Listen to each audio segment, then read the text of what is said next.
नमस्कार दोस्तों। प्रस्तुत है कुमुद भटनागर जी के द्वारा लिखी कहानी पंछी एक डाल के। ऑफिस के लिए तैयार हो गई? इतनी सुबह रजत का फोन देखकर सीमा चौंक पड़ी। नहीं, नहाने जा रही हूँ। इतनी जल्दी फोन? सब ठीक है ना? हाँ, गुड फ्राइडे की छुट्टी का फायदा उठाकर घर चलते हैं। बृहस्पतिवार की शाम को 6 बजे के बाद की किसी ट्रेन में आरक्षण करवा लूँ। लेकिन 6 बजे निकलने पर रात को फिरोजाबाद कैसे जाएंगे? रात आगरा के किसी बढ़िया होटल में गुजारकर अगली सुबह घर चलेंगे। घर पर क्या बताएंगे कि इतनी सुबह किस गाड़ी से पहुंचे हैं? सीमा हंसी। मौज बस्ती की रात के बाद सुबह जल्दी कौन उठेगा? फिर बढ़िया होटल के बाथरूम में टब भी तो होगा। जी भर कर नहाने का मजा लेंगे और फिर नाश्ता करके फिरोजाबाद चल देंगे। तो आरक्षण करवा लूं? हाँ, सीमा ने पुलक कर कहा। होटल के बाथरूम के टब में नहाने के बारे में सोच सोचकर सीमा अजीब सी सिहरन से रोमांचित होती रही। ऑफिस के लिए सीढ़ियां उतरते ही मकान मालिक हरदीप सिंह की आवाज़ सुनाई पड़ी। वे कुछ लोगों को हिदायतें दे रहे थे। वे भूल ही गई थी कि हरदीप सिंह कोठी में रंगरोगन का काम करवा रहे हैं और उन्होंने उससे पूछकर ही गुड फ्राइडे को उसके कमरे में सफ़ेदी करवाने की व्यवस्था करवाई हुई थी। हरदीप सिंह सेवानिवृत्त फौजी अफसर थे, कायदे कानून और अनुशासन का पालन करने वाले। उनका बनाया कार्यक्रम बदलने को कहकर सीमा उन्हें नाराज नहीं कर सकती थी। सीमा ने सिंह दंपत्ति से कार्यक्रम बदलने को कहने के बजाय रजत को मना करना बेहतर समझा। बाथरूम के टब की प्रस्तावना थी तो बहुत लुभावनी। अब तक लेटकर चंद्र स्नान और सूर्य स्नान ही किया था, अब जल स्नान भी हो जाता। लेकिन वो मजा फिलहाल टलना जरूरी था। सीमा और रजत फिरोजाबाद के रहने वाले थे। रजत उसकी भाभी का चचेरा भाई था और दिल्ली में नौकरी करता था। सीमा को दिल्ली में नौकरी मिलने पर मम्मी पापा की सहमति से भैया भाभी ने उसे सीमा का अभिभावक बना दिया था। रजत ने उनसे कहा तो था कि वह शाम को अपने बैंक की विभागीय परीक्षा की तैयारी करता है, अतः सीमा को अधिक समय नहीं दे पाएगा। लेकिन असल में फुर्सत का अधिकांश समय वह उसी के साथ गुजारता था।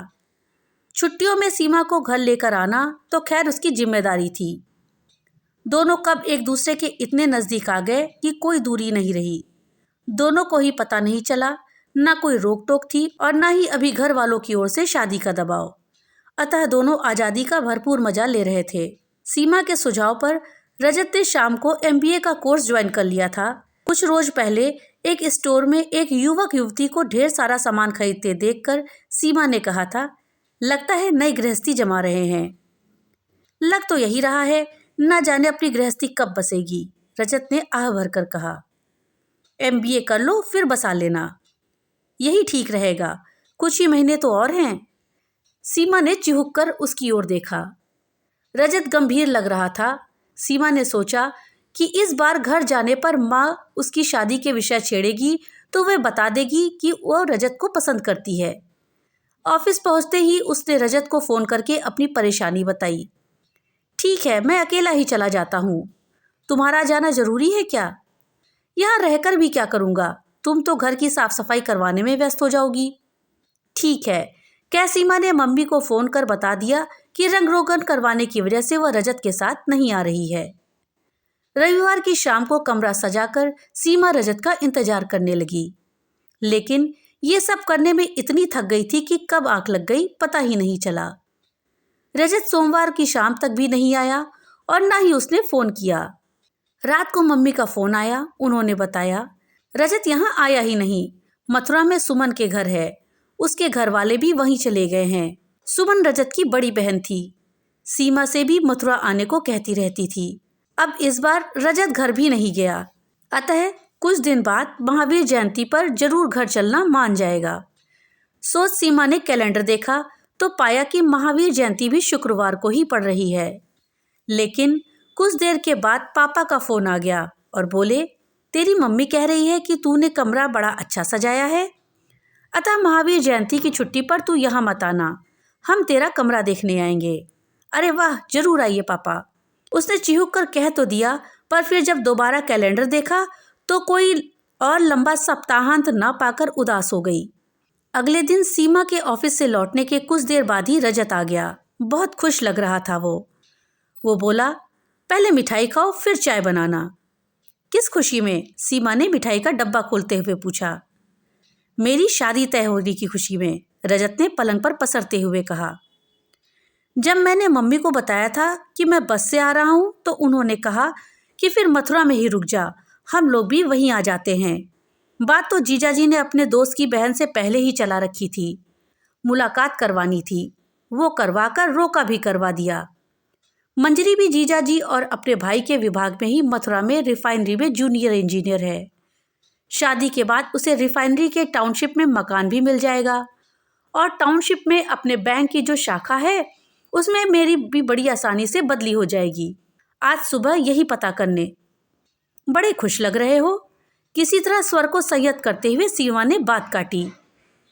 खुश होने की बात तो है ही सीमा, एक तो सुंदर सुशील पढ़ी लिखी लड़की, दूसरे मथुरा में घर के नज़दीक रहने का संयोग। कुछ साल छोटे शहर में रहकर पैसा जोड़कर फिर महानगर में आने की सोचेंगे, ठीक है ना? यह सब सोचते हुए तुमने मेरे बारे में भी कभी सोचा कि तुम जो मेरे साथ करोगे या अब तक करते आ रहे हो वो ठीक है या नहीं? सीमा ने उत्तेजित स्वर में पूछा। तुम्हारे साथ जो करता आ रहा हूं तुम्हारी सहमति से। और शादी किसकी सहमति से कर रहे हो? सीमा ने फिर बात काटी। जिससे शादी कर रहा हूं उसकी सहमति से, रजत ने बड़ी सादगी के साथ कहा। तुम्हारे और मेरे बीच में शादी को लेकर कोई वादा या बात कभी नहीं हुई सीमा, और ना ही हमने कभी भविष्य में सपने देखे थे। देख भी नहीं सकते थे क्योंकि हम सिर्फ अच्छे पार्टनर हैं, प्रेमी प्रेमिका नहीं। ये तुम अब कह रहे हो, इतने उन्मुक्त दिन और रातों मेरे साथ बिताने के बाद, बगैर साथ जीने मरने के वादों के? असल में ये सब उन दिनों में होता है सीमा जिनमें प्यार होता है, और वह तो हम दोनों के बीच में है ही नहीं। रजत ने उसकी आंखों में देखा। सीमा उन नजरों की ताप सह न सकी और बोली, ये तुम कैसे कह सकते हो, खासकर मेरे लिए? रजत ठहाका लगाकर हंसा और फिर बोला, इसलिए कह सकता हूँ सीमा कि अगर तुम मुझसे प्यार करती होती तो पिछले 4 दिनों में ना जाने कितनी बार मुझे फ़ोन कर चुकी होती, और मेरे रविवार को ना आने के बाद से तो मारे फिक्र के बेहाल हो गई होती। मैं भी तुम्हें रंगरोगन वाले मजदूरों से अकेले निपटने को छोड़कर नहीं जाता। रजत जो कह रहा था उसे झुठलाया नहीं जा सकता था। फिर भी वो बोली, मेरे बारे में सोचा कि मेरा क्या होगा? तुम्हारे घर वालों ने बुलाया तो है महावीर जयंती पर गुड़गांव के सॉफ्टवेयर इंजीनियर को तुमसे मिलवाने को। तुम्हारी भाभी ने फ़ोन पर बताया था कि लड़के वालों को जल्दी है। तुम्हारी शादी मेरी शादी से पहले ही हो जाएगी। शादी वो भी लिव इन रिलेशनशिप में रहने के बाद वाली लड़की के साथ। मैं लड़की हूँ रजत, कौन करेगा मुझसे शादी? ये 50-60 के दशक की फिल्मों के डायलॉग बोलने की ज़रूरत नहीं है सीमा। रजत उठकर खड़ा हुआ। आज प्रायः सभी का ऐसा अतीत होता है, कोई किसी से कुछ नहीं पूछता, फिर भी अपने कौमार्य सिद्ध करने के लिए उस समय अपने बढ़े हुए नाखूनों से खरोच कर थोड़ा सा खून निकाल लेना, सब ठीक हो जाएगा। और बगैर मुड़कर देखे रजत चला गया। रजत का यह कहना तो ठीक ही था कि उनमें प्रेमी प्रेमिका जैसा लगाव नहीं था, लेकिन उसने तो मन ही मन रजत को पति मान लिया था। उसके साथ स्वच्छंदता से जीना उसकी समझ में अनैतिकता नहीं थी, लेकिन किसी और से शादी करना तो उस व्यक्ति के साथ धोखा होगा, और फिर सच्चाई बताने की हिम्मत भी उसमें नहीं थी, क्योंकि नकारे जाने पर जलालत झेलनी पड़ेगी और स्वीकृति होने पर जीवन भर उस व्यक्ति की सहृदयता के भार तले दबे रहना पड़ेगा।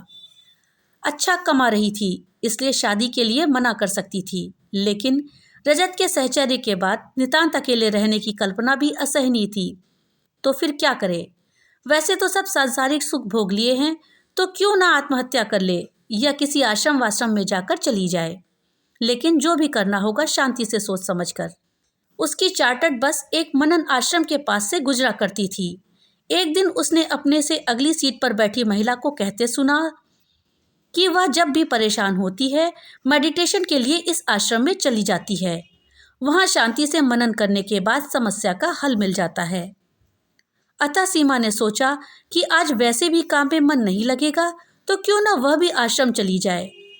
आश्रम के मनोरम उद्यान में बहुत भीड़ थी। युवा, अधेड़ और वृद्ध सभी लोग मुख्य द्वार खुलने का इंतजार कर रहे थे। सीमा के आगे एक प्रौढ़ दंपत्ति बैठे थे। हमारे जैसे लोगों के लिए तो ठीक है, लेकिन यह युवा पीढ़ी यहाँ कैसे आने लगी? महिला ने टिप्पणी की। युवा पीढ़ी को हमारे से ज़्यादा समस्याएं हैं, पढ़ाई की, नौकरी की, रहने खाने की, फिर शादी के बाद तलाक की। पुरुष ने उत्तर दिया। लिव इन रिलेशनशिप क्यों भूल रहे हो?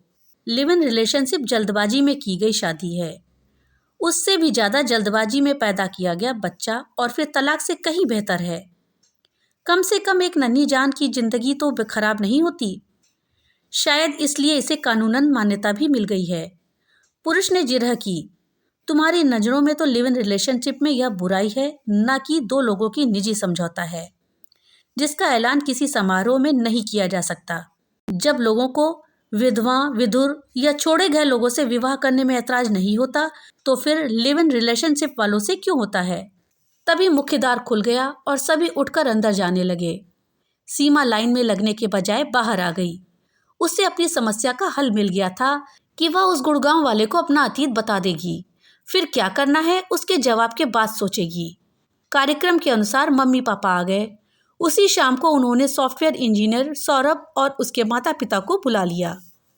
आपसे फ़ोन पर तो कई महीनों से बात हो रही थी, लेकिन मुलाकात का संयोग आज बना है, सौरभ के पिता ने कहा। आपको चंडीगढ़ से बुलाना और खुद फिरोजाबाद से आना आलस के मारे टल रहा था, लेकिन अब मेरे बेटे का साला रजत, जो दिल्ली में सीमा का अभिभावक है, यहाँ से जा रहा है, तो हमने सोचा कि जल्दी से सीमा की शादी कर दें। लड़की को बगैर किसी के भरोसे तो छोड़ा नहीं जा सकता, सीमा के पापा ने कहा। सौरभ के माता पिता एक दूसरे की ओर देखकर मुस्कुराए। फिर सौरभ की मम्मी हंसते हुए बोली, यह तो हमारी कहानी और आपकी जवानी हो गई। सौरभ भी दूर के रिश्ते की कजिन वंदना के साथ अपार्टमेंट शेयर करता था, इसलिए हमें भी इसके खाने पीने की चिंता नहीं थी। मगर अब वंदना अमेरिका जा रही है, इसे अकेले रहना होगा, तो इसकी दाल रोटी का जुगाड़ करने में हम भी दौड़ पड़े। कुछ देर के बाद बड़ों के कहने पर दोनों बाहर छत पर आ गए।